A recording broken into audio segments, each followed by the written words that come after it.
Oh, it's windy out there. I've just finished picking my first batch of Toughball overwintered onions, and they were sown 6th of August last year, planted out sometime in October. And I've got another batch back at home which are not as far on, so they're growing in light shade, so these were growing in pretty much full sun. And I did interplant a few lilia, which are the purple onions here, and they were sown 15th of the 8th. Now lilia are just a normal bulbing main crop onion, but we use them as a really nice salad onion, and at this time of year it's really nice just to have a few small, not impressive, but red onions, because obviously I've only got white onions here. I don't find that overwintering red onions is very successful. They almost always go to seed for me. The Toughball, they were very good. Occasionally they go to seed, which is why I do 2 successions.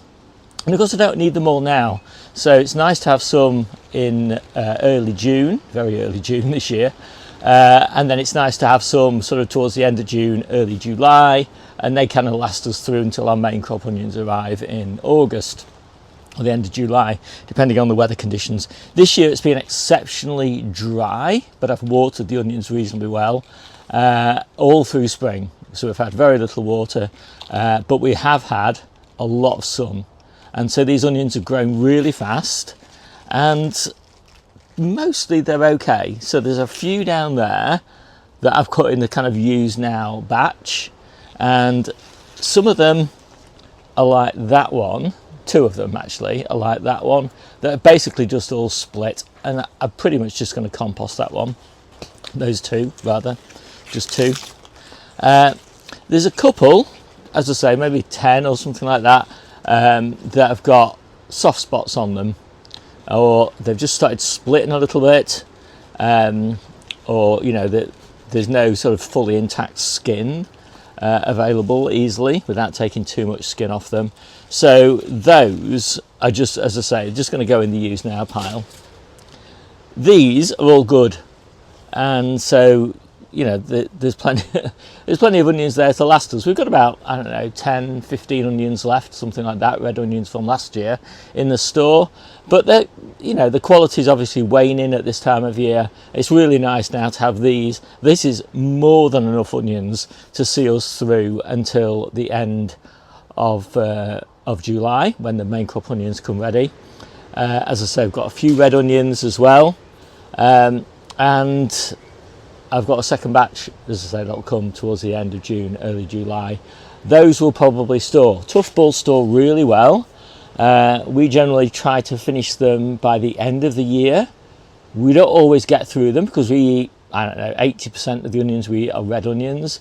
But we try to get through the white onions, as I say, by the end of the year. But if we don't manage it, they're generally still fine until the end of January, sometimes even into early February, before they start going a little bit soft. These are going to need to be carefully dried, because as I say, they are quite wet, because we have had, although it's been very dry, we have had a lot of rain in the last 2 weeks, and so they've swelled really quickly, and it doesn't look like that rain's going to end, which is why I've harvested them now. And I'm pleased that I did, as I say, because of those few that have got soft spots on them.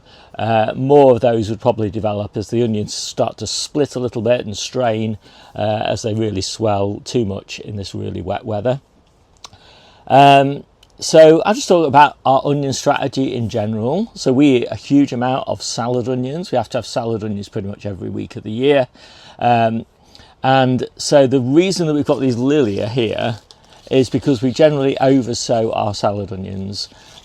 So we started these 15th of August. We'll sow other batches earlier than this, other batches later than this, and then we'll start sowing salad onions again in January, generally.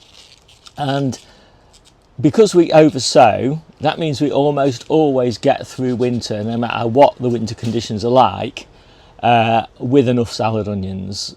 If we didn't oversow, in some years we'd go short, because we just lose some due to adverse weather conditions. Sometimes we just have really bad frosts. Sometimes it's just really wet, and we lose them to mold. As I said, sometimes we lose them to frost, and sometimes we just lose them to wind. You know, if we just put them out in an area that's not very sheltered and they're a little bit too young, they get really badly battered by the wind, and so we lose them as well. So there's lots of reasons we lose salad onions. So we oversow them, and as a result of that, we want to make sure that we can use the surplus onions when we get to spring, and as a result, that's why we sow quite a few of the bulbing varieties, things like Stir-On and Lilia, North Holland Blood Red, because we can use them as salad onions if we're short, and if we're not short in spring, we can use them as bulbing onions as we just sort of start to get into summer. So that, I think, is pretty much it for the onions. If you want more, take a look down below and you'll find my guides to growing onions. I've got one to growing main crop onions, one to growing salad onions, and one for growing overwintered onions. And they're pretty comprehensive, but of course they're documenting my system. My system might not work for you. My name's Steve, and I'll see you soon.